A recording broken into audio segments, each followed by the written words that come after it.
Parmi les héros de vos feuilletons bien-aimés, il en est qui sont arrivés à la télévision française déjà précédés d'une forte renommée. C'est le cas, par exemple, de L'Homme Invisible. L'Homme Invisible, avant de venir nous rendre visite l'hiver dernier, avait enchanté plusieurs générations de petits garçons. Eh bien, cet Homme Invisible, je l'ai vu. Oui, j'ai eu l'heureuse fortune de pouvoir le rencontrer et de l'interviewer dans un bureau de la télévision française. Et là, je lui ai posé quelques questions que vous vouliez peut-être vous-même lui poser.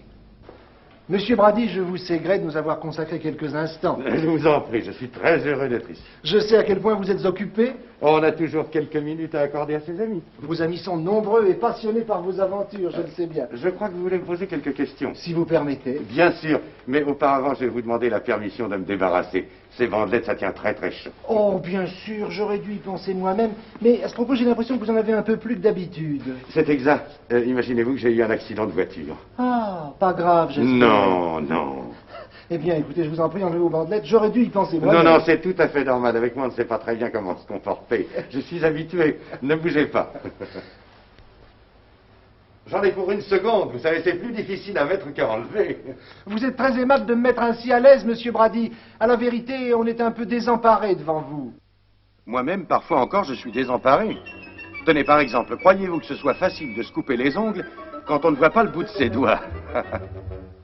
Cher monsieur Brady, nous avons bien du mal à imaginer votre vie quotidienne. Voyez-vous, nous recevons beaucoup de lettres de téléspectateurs qui nous posent des questions sur vous.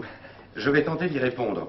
Mais auparavant, voulez-vous me permettre d'enlever mon imperméable? Ah ben ça, j'y vois pas d'inconvénient. Mais c'est que je vais être complètement invisible et parfois ça déroute mes interlocuteurs. Ah non.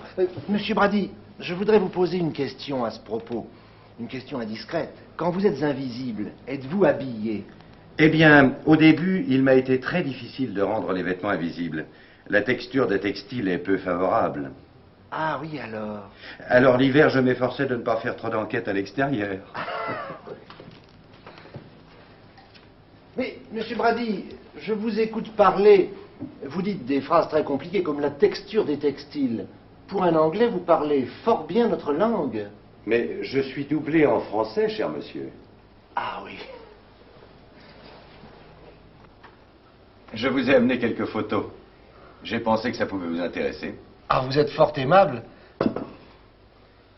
Vous savez, c'est pas du tout commode de parler avec vous parce que on ne sait vraiment pas où diriger son regard. Hein. Eh bien, l'endroit d'où vient ma voix, c'est ma bouche. 10 centimètres au-dessus, il y a mes yeux. Ah, alors comme ça, je vais essayer de me débrouiller. Je crains fort que ces photos n'intéressent pas grand monde. Ce sont surtout des souvenirs pour moi. Mais si, c'est passionnant. Vous pensez l'album de photos de l'homme invisible? Tiens, c'est Notre-Dame, ça. Oui, souvenir d'un voyage à Paris. Je suis au premier plan, devant la cathédrale. Et je ne vous vois pas. Eh non.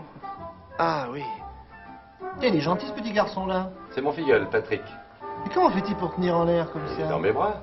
Ah oui, suis-je bête, bien sûr. Il tient pas en l'air par magie. Je vais vous faire une confidence. Je suis invisible. Oui, je vois bien. Plus haut le regard. Comment? Montez votre regard plus haut, vous souriez à ma poitrine. Ah oui, je suis un peu perdu, excusez-moi. Non, ça c'est les photos personnelles, j'aimerais autant que... Oh, et puis après tout, tant pis. Elle s'appelait Frédérica. Je pense qu'elle s'appelle toujours comme ça, d'ailleurs. Elle avait 18 ans et moi 20. C'était en 40 à Londres, pendant le Blitz. Il fait beau. Oui, il fait beau. Il fait très beau. Oui. Laissez-moi prendre votre main, Frédérica, mon amour. Oh, Peter, si ma mère me voyait... Aux yeux du monde, vous êtes seule, Frédérica. Ah oui, ce n'est que demi-mal. Oh, Peter, mon amour, comme on est bien tous les deux. Eh oui. Et alors? Mais alors rien. Allez donc expliquer à monsieur le maire que c'est un fauteuil vide qui va dire oui. Bien sûr, les gens sont bêtes.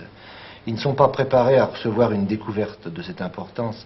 D'ailleurs, les spectateurs nous posent souvent la question, quel est le principe qui préside à votre invisibilité? Oh, il est très simple. C'est une permutation moléculaire à synchronisme déphasé. Une permutation moléculaire basée sur le changement des phases du synchronisme. Ah oui, mesdames et messieurs, vous le demandiez souvent, Eh bien, il s'agit d'une... Et vous avez trouvé ça il y a longtemps? J'étais tout jeune.